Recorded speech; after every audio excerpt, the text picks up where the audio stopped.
तो में से बहुत सारे स्टूडेंट्स होंगे जिनका जेई और नीट का रिजल्ट जो एक्सपेक्टेशन थी उतना अच्छा नहीं आया होगा, और अब बहुत इम्पॉर्टेंट डिसीजन आ जाता है कि क्या रिपीट किया जाए या फिर जो चॉइसेस अवेलेबल हैं उनमें से कोई कॉलेज लेके आगे बढ़ा जाए। इसका कोई राइट और रॉन्ग आंसर नहीं है और ये बहुत इंडिविजुअलिस्टिक चॉइस है, बट ये डिसीजन बहुत सोच समझ के लेना चाहिए डिपेंडिंग ऑन तुम्हारी कंडीशंस, तुम्हारी एक्सपेक्टेशन, तुम्हारी सिचुएशन। ये डिसीजन कितना इम्पॉर्टेंट है इसके लिए मैं तुम्हें दो लोगों की स्टोरी सुनाता हूँ। ईयर था 2006। दो लोग कोटा पहुंचे रिपीट करके आईआईटी की तैयारी करने के लिए। दोनों लोगों के लगभग 86-87 परसेंटेज थे 12th में। दोनों सेम स्कूल से पढ़े हुए थे, लगभग सेम कोचिंग की थी 12th में, और जब वो कोटा पहुंचे तो काफ़ी टाइम उनने सेम रूम में बिताया, सेम कोचिंग में पढ़ते हुए।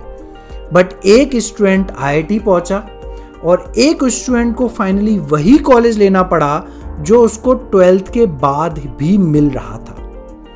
तो रिपीट में इतना वेरिएशन आ सकता है, इसलिए बहुत इंडिविजुअलिस्टिक चॉइस है, और ऑब्वियसली उसमें से एक इंसान मैं था और एक मेरा बहुत क्लोज फ्रेंड था। ये डिसीजन अगर सही नहीं लिया तो या तो हो सकता है कि तुम्हारा पूरा 1 साल वेस्ट हो जाए, या हो सकता है कि तुम आईआईटी दिल्ली पहुंच जाओ। So I am going to give you 3 criteria जो तुम्हें सोचने होंगे ताकि ये डिसीजन तुम अपने लिए ले सको। इंपॉर्टेंटली किसी की भी इन्फ्लुएंस मत हो, स्पेशली कोचिंग्स और टीचर्स के, क्योंकि they have a conflict of interest. वो हमेशा बोलेंगे हाँ रिपीट करो रिपीट करो रिपीट करो, बट ये डिसीजन इतना सिंपल नहीं है। पहली चीज जो तुम्हें करनी है वो करनी है कि क्या गलत हुआ, तुम्हारा अभी जो रिजल्ट आया है उसमें प्रॉब्लम क्या थी।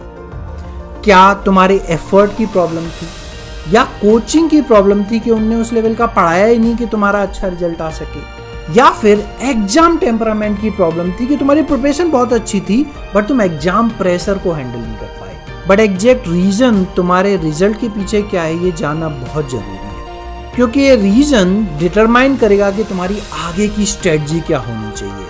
तुम अगर रिपीट करने का सोचते हो तो किन चीजों पर फोकस किया जाए, क्या चीजें तुम्हें इंप्रूव करनी है। अगेन प्रॉब्लम एनालिसिस इंपॉर्टेंट है कि प्रॉब्लम क्या थी ताकि हम सॉल्यूशन क्रिएट कर सकें। दूसरी चीज कि तुम पे अभी ऑप्शंस क्या अवेलेबल है। आईआईटीएन बनना बहुत अच्छी बात है, डॉक्टर बनना बहुत अच्छी बात है, बट अगर तुम्हारे पास ऑप्शन है कि तुम्हें रीजनेबली गुड इनफ कॉलेज मिल रहा है तो एक्चुअली में लॉन्ग टर्म में तुम सारे वो काम कर सकते हो जो एक आईआईटीएन करता है या मोरलेस जो डॉक्टर करता है। अभी मुझे आईआईटी क्लियर किए लगभग 12 साल हो चुके हैं, और अब मैं देखता हूं कि बहुत सारे मेरे फ्रेंड जो आईआईटी बैकग्राउंड से नहीं है वो भी काफ़ी अच्छा कर रहे हैं अपनी लाइफ में, काफ़ी अच्छे पोजीशंस पे हैं कंपनी में, काफ़ी लोग अपना स्टार्टअप चला रहे हैं। अगर तुम मेडिकल फील्ड से हो तो अगर तुम डॉक्टर नहीं हो तो भी तुम क्लोज इनफ काम कर सकते हो।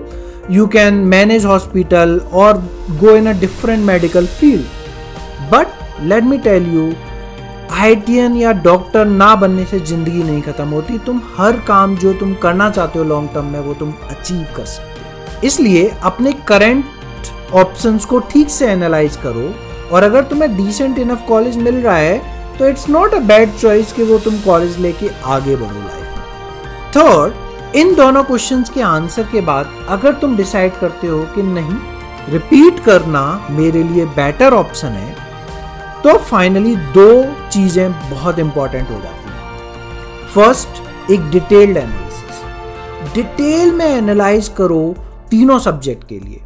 तो जेई वाले लोग फिजिक्स केमिस्ट्री मैथ, नीट वाले लोग फिजिक्स केमिस्ट्री बायोलॉजी, सारे टॉपिक्स लिखो एक पेपर पे और एनालाइज करो कि कौन कौन से चैप्टर तुम्हें अच्छी तरह आते हैं, कौन से चैप्टर तुम्हें अच्छी तरह नहीं आते हैं, किन में तुम टाइम डिवोट करोगे, कौन से तुम्हें अच्छी तरह आते हैं कि तुम रिवीजन करके या कुछ और प्रॉब्लम सॉल्व करके भी काम चल सकता है, ताकि तुम्हें नेक्स्ट 1 ईयर की स्ट्रेटजी बहुत क्लियर हो कि किन टॉपिक पे फोकस करना है।